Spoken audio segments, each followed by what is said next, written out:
A semana foi marcada pela implosão catastrófica que matou 5 exploradores que pretendiam ver os destroços do navio Titanic. Eles estavam a bordo de um veículo conhecido como submersível e na quinta-feira pedaços dele foram encontrados no Atlântico Norte, a quase 4.000 metros de profundidade. O Fantástico conversou com um dos descobridores do Titanic, localizado no fundo do mar em 1985, e também com quem passeou no submersível ano passado. E você ainda vai conhecer a tecnologia em torno desse tipo de missão de busca e resgate. A 3.800 metros, nas profundezas do Oceano Atlântico, dorme para sempre um gigante. Um navio inaufragável, diziam na época da construção do Titanic. Mas em 14 de abril de 1912, o capitão, depois de ignorar os alertas de mau tempo, ordenou máquinas a todo vapor, como mostrou o filme do diretor James Cameron. E na escuridão, por volta de 11h40 da noite fria, o Titanic colidiu com um enorme iceberg. Iceberg, bem à frente! Mais de 1.500 pessoas morreram. Ali começava a ser traçada uma história que liga um navio do século passado a um submersível pequeno, que começou a operar há apenas 2 anos, o Titã, que implodiu esta semana, provocando a morte das 5 pessoas a bordo. O Titã pertencia à empresa Ocean Gate. Tinha 6,5 metros de comprimento por 3 de largura. Pesava quase 10 toneladas. Dentro cabiam 5 pessoas, um piloto e 4 tripulantes. Todos precisavam viajar sentados e havia oxigênio para até 96 horas. Os destroços do Titanic estão a cerca de 650 quilômetros ao sul da cidade de St. John's, no Canadá. No dia 16 de junho, um grupo de 5 pessoas saiu em um barco que carregava o submersível Titã. No dia 18, por volta das 8 horas da manhã, entraram na cápsula que começou a descer. A expectativa era de que levariam 2 horas até chegar aos destroços do Titanic. Mas 1h45 depois, a comunicação com o Titã foi perdida. Debaixo d'água, a tripulação só poderia falar com o navio base se estivesse ligada à própria embarcação por um cabo de telecomunicações. Radar, satélite, isso tudo eu preciso do ambiente do ar. Dentro da água, essa comunicação é muito prejudicada, por isso a necessidade do contato físico. Foram 5 dias de buscas numa área com ondas de 2 metros e baixa visibilidade. Demorou de 3 a 4 dias para que as equipes conseguissem colocar robôs não tripulados para fazer uma varredura no fundo do oceano, a quase 4.000 metros da superfície. Até que na quinta-feira, um desses robôs encontrou destroços que indicavam a ocorrência de uma implosão. Os destroços são compatíveis com uma implosão catastrófica da embarcação. Aqui em Boston ficava o comando central da operação, que reuniu equipes dos Estados Unidos, Canadá, França e Reino Unido. A operação de busca contou ainda com a ajuda de um dos descobridores dos destroços do próprio Titanic. E ele, Tom Detweiler, conversou com o Fantástico. O explorador explica que, assim como acontece com submarinos, o navio de apoio do Titã contava com um dispositivo capaz de detectar o submersível. Se o submarino perder energia, esse sinal ainda deveria funcionar. O fato de terem perdido o sinal significava que alguma coisa catastrófica tinha mesmo acontecido. Ele conta que viu as imagens dos destroços. A compressão é tão rápida que fica muito quente e você tem literalmente um flash. É uma compressão instantânea de tudo. E o corpo humano não suporta essa condição. É improvável que consigam resgatar os corpos. Uma implosão seria quase como uma explosão ao contrário.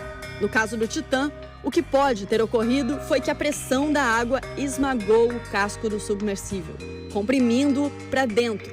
Como o Titã tinha partes feitas de fibra de carbono, a implosão provavelmente causou um efeito similar ao vidro estilhaçado, se partindo em muitos pedaços. Já as partes em titânio devem ter se comportado como qualquer outro metal, ficando retorcidas. Ângelo é oceanógrafo e já realizou mergulhos profundos em submersíveis na costa brasileira. Esses submersíveis, eles têm que passar por esses testes de pressão para ter a segurança, né? O complexo do Senai Cimatec, na Bahia, tem um robô parecido com aquele que ajudou nas buscas do Titã. Esse aqui em específico, ele é operado, né, e monitorado através de um cabo. Esse cabo ele fica na superfície da água, com o cabo ligado a ele até o fundo do mar. E assim a pessoa fica dentro do navio, numa cabine, operando o equipamento. O Senai também tem uma câmara hiperbárica, uma máquina capaz de simular a pressão da água nas profundezas do oceano. Olha só como fica uma garrafa de alumínio quando submetida a uma pressão equivalente a apenas 30 metros de profundidade. O objetivo dos tripulantes do Titã era descer a uma profundidade 126 vezes maior. Os protocolos internacionais, eles são feitos para isso, para avaliar e testar que a segurança desse submersível é suficiente para ir àquela profundidade. Existem outros mergulhos feitos em submersíveis científicos que foram a profundidades muito maiores que essa, foram a 12 mil metros de profundidade. E para isso, toda a construção e toda a operação dele é testada. Embora só uma investigação vai poder dizer o que houve, não faltaram alertas para questionar a segurança do Titã. E assim como o comandante do Titanic achou que o navio era tão forte que podia vencer até icebergs, Stockton Rush, o CEO da OceanGate, achava que sua cápsula era indestrutível. Nesse vídeo, ele apresenta o submersível a um influenciador mexicano. O dome dianteiro é feito de titânio com quase 9 centímetros de espessura. Ele é aparafusado a essa outra parte de titânio que é colada nessa parte de fibra de carbono. Em 2020, o jornalista americano David Pogue, da rede de TV CBS, chegou a embarcar para fazer essa expedição no mesmo Titã. Ele lembra de uma conversa que teve com Stockton Rush. Eu disse a ele, o que controla a cápsula é um joystick de videogame. As luzes você comprou numa loja que vende equipamentos de camping. Você acha que isso é seguro? Ele me disse, claro, todas essas coisas podem falhar. O importante é a cápsula que leva as pessoas. E essa é indestrutível. Ele contou que a viagem não deu certo. Chegamos a 11 metros de profundidade e houve uma falha mecânica e tivemos que subir. Fiquei apavorado. A OceanGate ignorou uma série de preocupações levantadas por especialistas. A fibra de carbono misturada com titânio tem uma regra que diz para não fazer isso e, bom, eu fiz. Em 2018, uma carta assinada por integrantes da comunidade científica americana foi enviada a Stockton Rush, alertando dos perigos do Titã. O engenheiro Bart Camper, que trabalha com design de submarinos, foi um dos signatários. Eu sou o cara que pulava de aviões para testar explosivos e eu não entraria no Titã. Uma das preocupações era com o material escolhido para a cápsula principal do submersível.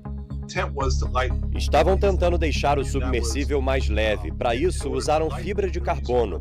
Esse material já foi usado em corridas de carro e no espaço, mas nunca desta maneira para submarinos. Para conhecer os destroços do Titanic viajando no Titã, era preciso desembolsar $250 mil, R$1.200.000. Stockton Rush tinha mania de grandeza. Herdeiro de uma grande fortuna, queria ser o pioneiro na transformação dos destroços do Titanic em destino turístico. Confiava tanto no Titã que ele mesmo estava na expedição que terminou em tragédia. Junto com o bilionário britânico Hamish Harding, o empresário paquistanês Shahzada Dawood e seu filho Suleiman, e o ex-comandante da Marinha Francesa, Paul-Henri Nargeolet, um dos maiores especialistas em Titanic do mundo. Mas por que alguém tão experiente como Paul-Henri entraria numa expedição com tantos riscos? Ele não era nenhum bobo. Ele era o senhor Titanic. Se ele suspeitasse de algo errado, ele não iria. O jornalista Michael Gillen já viajou até os destroços do Titanic num modelo de submersível diferente, de outra empresa. Depois de 2 horas e meia, nós atingimos o fundo. Era como se a gente tivesse pousado na Lua. E logo depois eu vi algo incrível, nunca vou esquecer. O piloto disse, É o Titanic. Nós paramos e rezamos. Ele, que também é físico, chegou a prender um copo de isopor em uma bolsa do lado de fora do submersível para ver o que a pressão da água faria em grandes profundidades. Esse copo parecia com esse outro, e olha como ficou. Mas a experiência quase tirou a vida dele. A gente bateu no propulsor do Titanic. Ficamos presos entre as hélices. Foi facilmente o momento mais aterrorizante pelo qual eu já passei. Depois de pelo menos 30 minutos, o capitão conseguiu liberar o submersível. Uma coisa que eu percebi mesmo depois da minha viagem até lá é que não se trata apenas de um naufrágio. Aquele lugar não é um parque de diversões, não é apenas um pedaço de metal lá embaixo. Aquele lugar é um cemitério. Eu ganhei uma segunda chance.